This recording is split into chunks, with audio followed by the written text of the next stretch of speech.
सद्गुरुदेव भगवान की जय। गुरुर्ब्रह्मा गुरुर्विष्णु गुरुर्देवो महेश्वरः गुरु साक्षात् परब्रह्म तस्मै श्री गुरुवे नमः। तस्मै श्री गुरुवे नमः। संत शिरोमणि सद्गुरु बंदीछोड़ कबीर साहब जी महाराज, अनंत श्री विभूषित जगत गुरु आचार्य बाबा गरीबदास जी महाराज के चरणों में कोटि कोटि प्रणाम। परम पूज्य गुरुदेव ऋषि गंगादास जी महाराज के चरणों में वंदन। सभी पूज्य संत महापुरुषों को सत्साहे प्रणाम। सभी सत्संग प्रेमियों को भी सत्साहे प्रणाम। राम राम।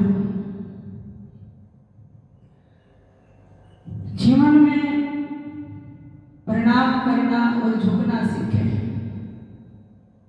क्योंकि भारतीय संस्कृति के अनूठे रहस्य हैं। पूरे विश्व में किसी भी देश में दोनों हाथ जोड़कर प्रणाम करने की प्रथा नहीं है, लेकिन भारतवर्ष में दोनों हाथ जोड़कर सिर झुकाकर प्रणाम करने की ये प्रथा केवल आकस्मिक नहीं है।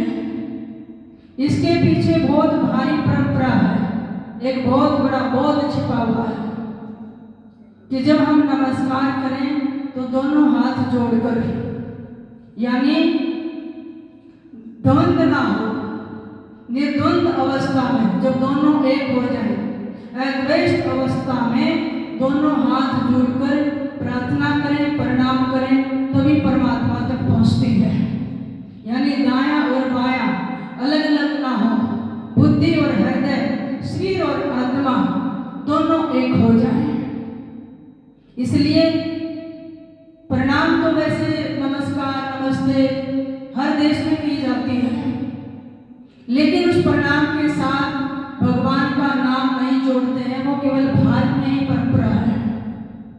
अन्य देशों में हाय हेलो करेंगे, सुप्रभात या गुड मॉर्निंग, गुड इवनिंग, कोई गले मिलता है, कोई माथा छूता है, कोई चोटी काटता है, कैसे कैसे नमस्कार है, लेकिन मानवीय है।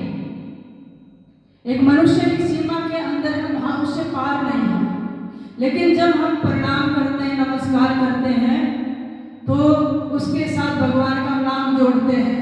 सत्साहेब जी, साहेब बंदगी जी, राम राम जी, हरे कृष्णा, हरे रामा, जय गोपाल, राधे राधे, साहेब बंदगी, सत श्री अकाल, वाहे गुरु जी, ऐसे हम भगवान का नाम लेते हैं।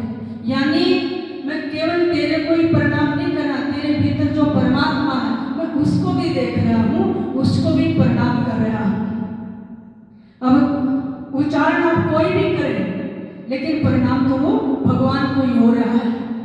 गरीबदास महाराज वाणी में फरमाते हैं, गरीब जय गोपाल दंडवत करे, पैरी पड़ प्रणाम है, दुआ करो दिले पाक से, असला असल सलाम है। जय गोपाल दंडवत करो, जय सलाम करो, जो पैरों में गिर के दंडवत प्रणाम करो, ये असली सलाम है कि केवल हाथ नहीं जुड़े, ऊपर से नहीं झुके, भीतर से भी झुक गए हैं, अहंकार गल गया है। ऐसा प्रणाम भीतर परमात्मा की अनुभूति ही परमात्मा की फिर प्रतीति करा देती है। इसलिए हमारे ऋषियों ने, महापुरुषों ने बहुत अच्छी एक प्रथा, एक परंपरा, एक रहस्य भरा बोध दिया कि हम प्रणाम कैसे करें परमात्मा को, गुरुजनों को, बड़ों को। गरीबदास महाराज ने बहुत अच्छे शब्दों में समझाया। हम नित्य मंगलाचरण करते हैं, हमारी शुरुआत ही नमो नमो से है। गरीब नमो नमो सतपुरुष को, नमस्कार गुरु की नहीं, सुर नर मुनि जन साधवा, संतों सर्वसुधि नहीं। मैं सबसे पहले सतपुरुष परमात्मा सच्चिदानंद को नमस्कार करता हूँ, फिर मैं अपने गुरु को नमस्कार करता हूँ, फिर जितने देवता हैं, मुनिजन हैं, साधु हैं, संत हैं, मनुष्य हैं, मैं सबको प्रणाम करता हूँ। फिर कहते हैं सतगुरु साहिब संत सब नंडो तुम प्रणाम, आगे पीछे मत हुए तिनको जा कुर्बान। सतगुरु को जो सतलोक से आते हैं, पूर्ण स्वरूप सतगुरु को, संतों को मैं दंडोत पर प्रणाम करता हूँ, डंडे की तरह लेट कर, यानी मेरा रोम रोम अब समर्पित हो गया है। अब अहंकार नहीं रहा, मैं भाव नहीं रहा, जब मैं गिर गया तो शरीर भी गिर जाता है। आगे पीछे मत हुए, जो हो चुके हैं वर्तमान में है और आगे भविष्य में होंगे, मैं स्वयं को प्रणाम करता हूँ। सबका आशीर्वाद मिले, सबकी कृपा मिले, और जब सबकी कृपा सिर पे होती है वो व्यक्ति उतना ही सुखी शांत होता है, कृपा से भरा हुआ महसूस करता है। जिस व्यक्ति के जीवन में प्रणाम नहीं, झुकना नहीं, अहंकार भरा हुआ है, तो वो व्यक्ति कृपा का पात्र नहीं बन पाता है, ना उसके मन में कभी सुख और शांति महसूस होती है, एक रिक्तता महसूस होती है। तो कबीर साहब कहते हैं ऐसे अपने गुरुओं को, संतों को प्रणाम करते करते जब मैं छूट गया तो उस जैसा ही स्वरूप हो जाता है। कबीर है गुरु को कीजे दंडवत, कोट कोट प्रणाम, कीटन जाने भृंग को गुरु करने आप समान। कितना बड़ा रहस्य छिपा हुआ इस दंडवत प्रणाम में, कि अपने गुरु को दंडवत प्रणाम करें, लंबा लेट जाए डंडे की तरह। कोट कोट प्रणाम, हमारे शरीर में 3.5 करोड़ रोम है, रोमा रोमा बिछ जाए समर्पण भाव से। जैसे एक कीट होता है, वो ब्रेन उसको लाती, घर बनाती है, उसमें रखती है, अपना नाद सुनाती है, और वो मूर्छित होकर भय से अपना रंग रूप स्वरूप छोड़ के वो कीट देखो भ्रंड जैसा रूप रंग आकार धारण कर लेता है। ऐसे ही संतों के, गुरु के ऐसे प्रणाम करते करते एक दिन शिष्य भी गुरु जैसा, गुरु का पुत्र है, शिष्य ऐसा रूप धारण कर लेता है। तो इसलिए नित्य उठकर गुरु को, माता पिता को, बड़ों को जरूर बोलकर प्रणाम करें। तुलसी बाबा लिखते हैं प्रातः काल उठ के रघुनाथा, मात पिता गुरु नामई माथा। त्रिलोक स्वामी भगवान श्री रामचंद्र जी प्रातः उठकर सबसे पहले गुरु को, माता पिता को, बड़ों के चरण छू के प्रणाम करते हैं, आशीर्वाद लेते हैं। तो आशीर्वाद जब देते हैं तो गुरुजन, माता पिता कहाँ हाथ रखते हैं? सिर पे, यानी जो टोप का चक्कर है, सहस्रार, हमारी ऊर्जा नीचे बिखरी हुई है, और गुरु जागृत करते हैं, इशारा करते हैं कि तुम्हें यहाँ पहुँचना है। सीधा सबसे ऊपर के चक्कर पे हाथ रख देते हैं और हमारी ऊर्जा ऊर्ध्वगमन होने लग जाती है, इसलिए हम शीश झुकाते हैं। तो ये परिणाम केवल मनुष्यों तक नहीं रुका कि मैं तेरे भीतर छिपे हुए उस परमात्मा को प्रणाम करता हूँ, जो परमात्मा इस कण कण में, सारी सृष्टि में समाया हुआ है, हरि व्यापक सर्वत्र समाना। इसलिए हमारे हिंदू संस्कृति में किसको? सुबह उदय होते हुए सूरज को प्रणाम किया। वो केवल सूरज को प्रणाम नहीं है, सूरज के अंदर से जो किरणें बरस रही है वो परमात्मा की दिखनी शुरू हो जाती है।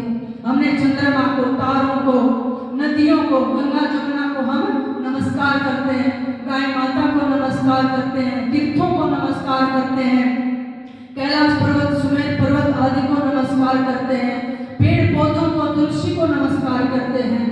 एक समय ऐसा आया, लोगों ने इसको पाखंड समझने शुरू कर दिया।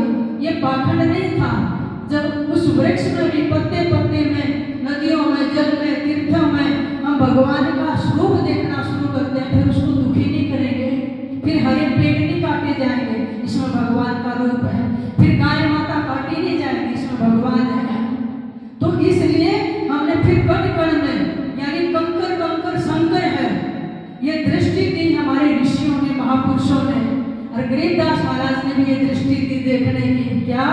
गरीब जंथल साक्षी एक है, डूंगर नैन दयाल, दसों दिशा को दर्शनम, नागरी जोरा काल। कि जल में, थल में, दसों दिशाओं में वही परमात्मा दिखाई देता है, ना काल है, ना माया है, और ना मृत्यु है, वो भी उसी से ही निकले हैं। मैं तो उन सबको प्रणाम कर रहा हूँ। इसलिए गरीबदास महाराज ने जगह जगह गिरी कोट कोट सिजदा करो, कोट कोट प्रणाम है, चरण कमल में राखियो, मैं बंदी जाम गुलाम है। ये सतगुरु, मैं आपको कोटो कोटो बार सिजदा करता हूँ, झुकता हूँ, समर्पण करता हूँ, हाथ जोड़कर प्रणाम करता हूँ। मैं तो बांदी का जाया हूँ, मेरी भी संभाल रखना। और फिर सब संतों को, जितने संत हैं अपनी जगह सब उच्च अवस्था में हैं, मैं उनको भी प्रणाम करता हूँ। गिरि सतवादी सब संत हैं, आप अपने धाम में, आज इसकी अरदास है, सब संतन परिणाम है। यही तो याद दिला रहे सदगुरु कि सबके अंदर वही स्वरूप है, क्योंकि परिणाम बदल देता है। तो गुरु के पास ज्ञान लेने का एक मर्यादा बताई है भगवान कृष्ण ने भी गीता में 4 अध्याय के 34वें श्लोक में, कि गुरु के चरणों में बैठकर जब आपने ज्ञान लेना तो कहाँ से शुरुआत करनी है। तद्विधि प्रणिपातेन प्रियप्रश्नेन सेवया, उपदेशन्ति ते ज्ञानम ज्ञानिन तत्त्वदर्शिनः। हे अर्जुन, ब्रह्मज्ञानी महापुरुषों के गुरु के पास जाकर सबसे पहले क्या करें? प्रणिपातेन, दंडवत प्रणाम करें, फिर विनम्रता से चरणों में बैठे, फिर हाथ जोड़कर प्रश्न पूछे, तो फिर वो तत्वदर्शी महापुरुष आपको आत्मा का ज्ञान देंगे। वैसे नहीं देंगे, आपके अपने पात्र बनना पड़ेगा। तो इसलिए सभी महापुरुषों ने इस प्रणाम की महिमा गाई है कि जो प्रणाम करना, झुकना सीख गया वो परमात्मा का पात्र बन जाता है। और देखिए ना, अब कोरोना वायरस का ऐसी महामारी चल रही है, तो सब जगह क्या कहा? हाय हेलो नहीं करनी, हाथ नहीं मिलाना, क्या करना है? हाथ जोड़कर नमस्ते करनी, प्रणाम करना है, ताकि एक दूसरे से कीटाणु ना जाए, विषाणु ना जाए, बीमारी ना फैले।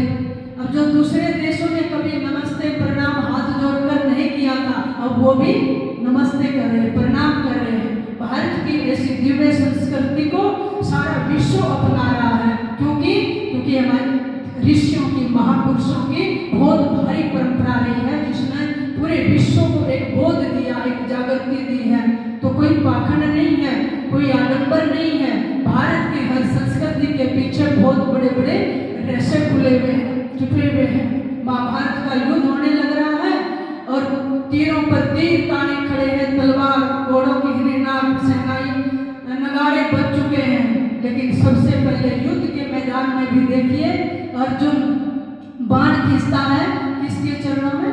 भीष्म पितामह के, और गुरु द्रोणाचार्य के। ऐसी मर्यादा की युद्ध के मैदान में भी सबसे पहले प्रणाम करके युद्ध शुरू होता है। तो इसलिए अपने बच्चों में भी ऐसा संस्कार डालो कि हाय हेलो को छोड़कर नमस्ते प्रणाम, और उसके साथ भगवान का नाम जुड़ा हो, राम नाम हो, सत्साई हो, जो भी आपको अच्छा लगता है, तो एक दृष्टि मिल जाती है। तो वैसे तो महापुरुषों में बहुत बड़ी महिमा गाई है इस प्रणाम की। आइए हम भी 1 मिनट भगवान को नमस्कार करते हैं। नमस्कार भगवान तुम्हें भक्तों का